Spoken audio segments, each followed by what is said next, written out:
All right. Hello and good morning, everyone. I'm so excited to be here. Okay, I'm getting myself together. Okay. You've changed my life. It's been a wonderful journey. You changed your life. We just held steady who you are until you caught up with it. That's yes, all. Yes. You created it. You found it. Oh my gosh. We reveled in it. That's our part. Yeah. We reveled in it. And I'm reveling, and I love the reveling aspect of it. Yeah. I'm so excited because I have a twin sister who's here with me, and I've been expressing to everyone that she's a newbie. She got it. And it's because she's an oldie. And the most exciting thing is, of course, being here, a lot of things are being covered. And it's exciting seeing her say she got it and that answered this. And as everyone bring up their questions and it answers it, and it's perfect. There's a little bit of a trap in that, isn't it? Because, of course, you want others to be happy. And you want them to know what you know. I want them to get it.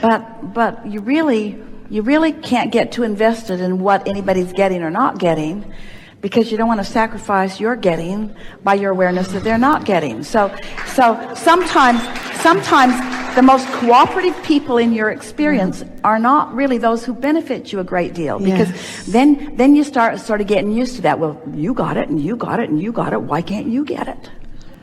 You know, and I was so, where I'm at is this place where I've been feeling like I'm stuck.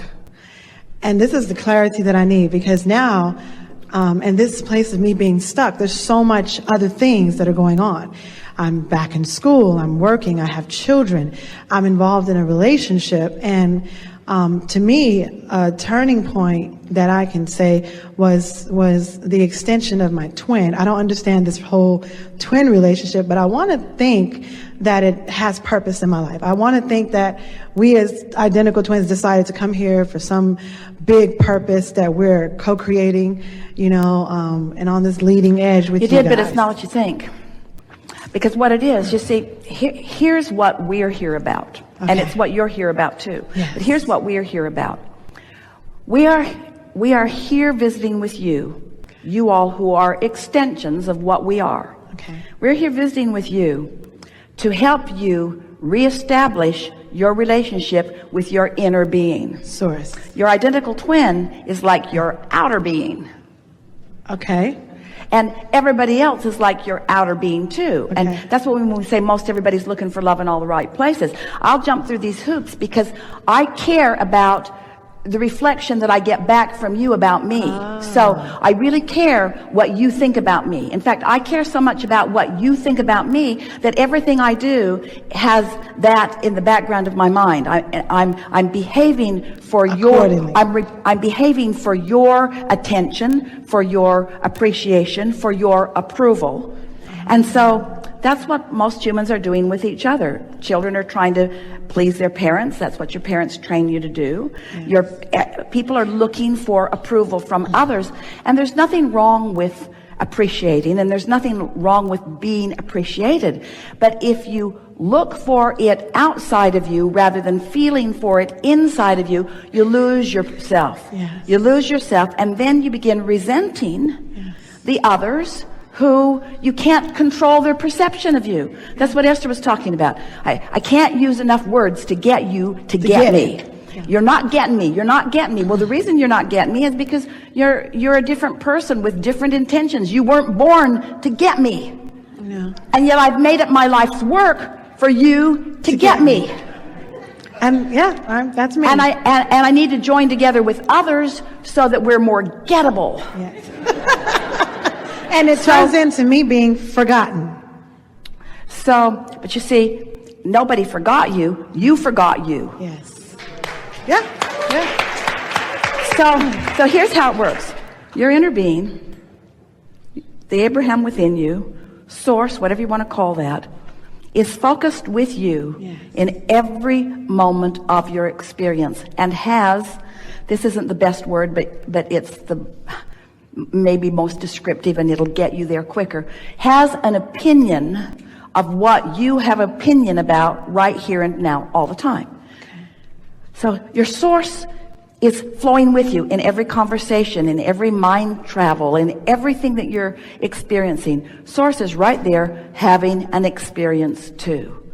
And the way you feel is the indication of whether you're on track with the way the source within you feels or not.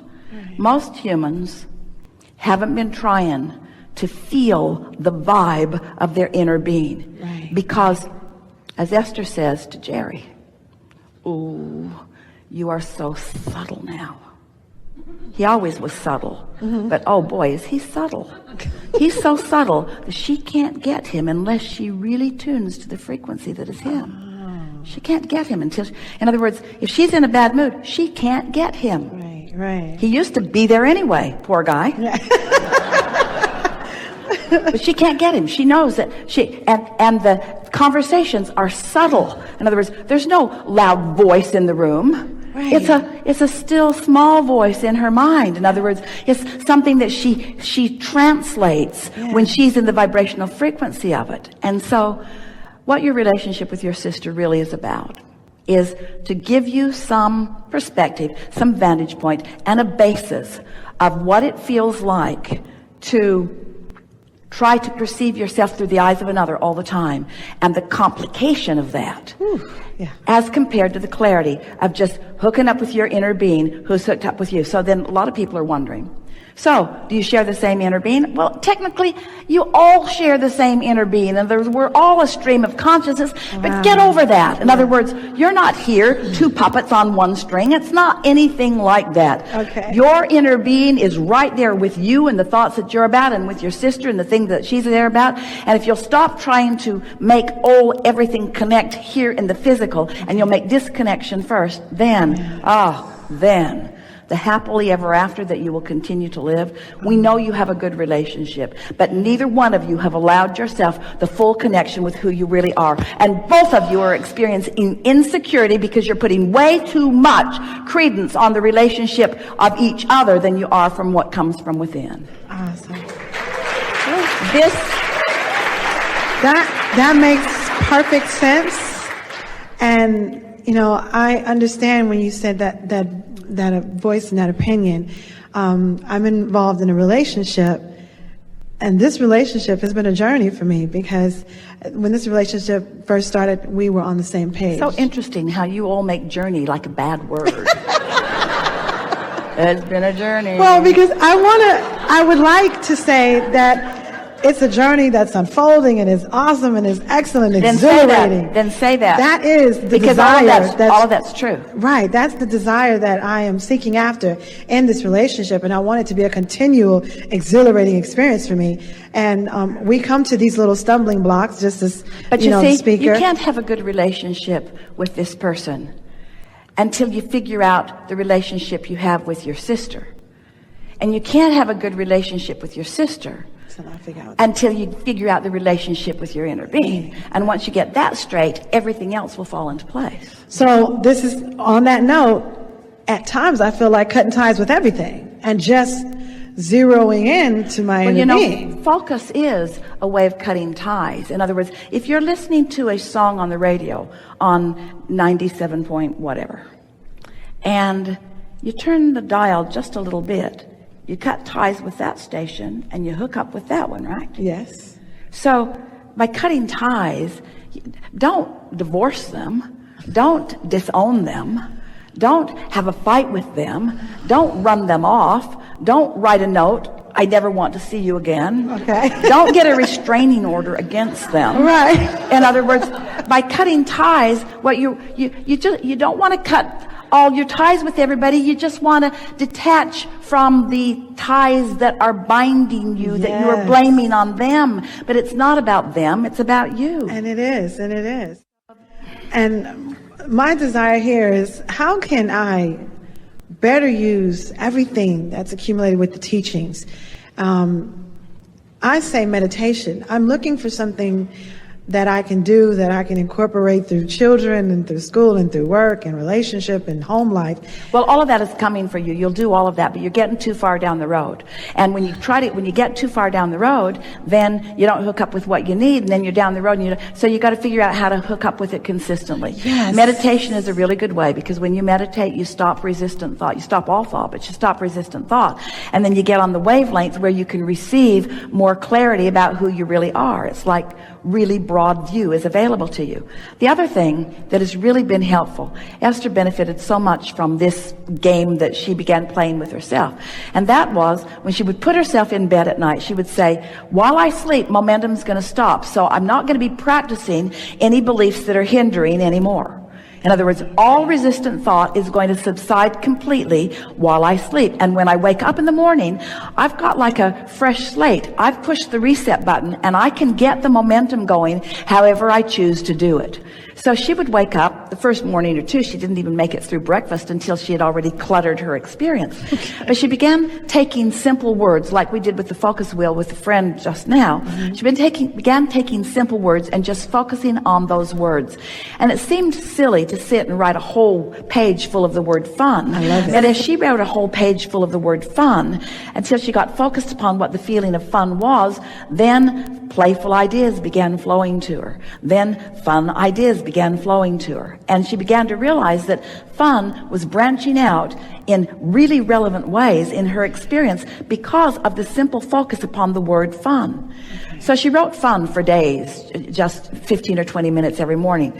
And then she began noticing that she was getting further into her day and having more fun. Awesome. Then she began writing the word clarity. Then she began writing the word ease. In other words, just focusing and discovering that law of attraction would get her further down the road.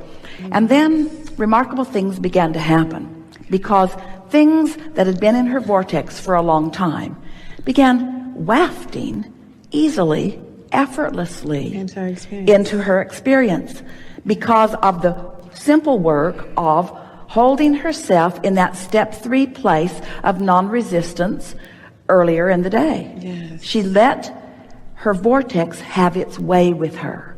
She began letting what she wanted be inspired to her. But it comes, you see, she's given up seeking approval. Yeah. She's given up trying to please anybody. Living by yourself is kind of an advantage in that way. It would be nice. Because you have more time to ponder. Yes. She loves getting on the airplane, putting on her earphones, putting her neck pillow around, sitting back, and she says, okay, I'm just going to let the thoughts, the pleasing thoughts, come to me. She no longer says, I'm going to think about this, and I'm going to think about this, and I'm going to create that. Now she's saying, okay, I know it's already created. I'm going to put myself in the receiving mode and take pleasure from the stream of thoughts in the way that you might take pleasure from watching a beautiful movie, you see. Yes. That's our encouragement to you. When you go to sleep, momentum stops. When you wake up, be aware of your momentum. Don't beat up on yourself if you get off on a negative foot right away. Start again tomorrow. Start again tomorrow. Start again tomorrow. Start again tomorrow. Start again tomorrow. That's our process. Start again tomorrow. Start again tomorrow. Start again tomorrow. And the next day, it'll be 9 o'clock before it goes south. And a few weeks from now, you'll be well into lunchtime before it does. In other Yes. words, you can maintain a vibrational frequency that allows your connection with source, and that's what you've been looking for in your relationship with everybody. Yes. You see, And then the people come to you and you say hi, and they say hi, and you say, I think I might like you, but you're always going to be second. And they're going to not like that, and you're going to say, because my alignment is always going to come first. My alignment, therefore, my feeling good is always going to come first. And they're going to say, you're just like every other girl I've ever known. Your feeling good comes first. And you say, no. What I mean is, I am not going to hold you responsible ever for the way I feel. I got that handled. I got that. Yes. I am responsible for the way I feel. And I got to tell you, I've practiced it, and I'm a happy girl. I've practiced it, and I'm a happy girl. And I love it. Which means the probability of you living happily ever after with me is pretty darn good, because I am a happy girl. That's what you want. This is a really good time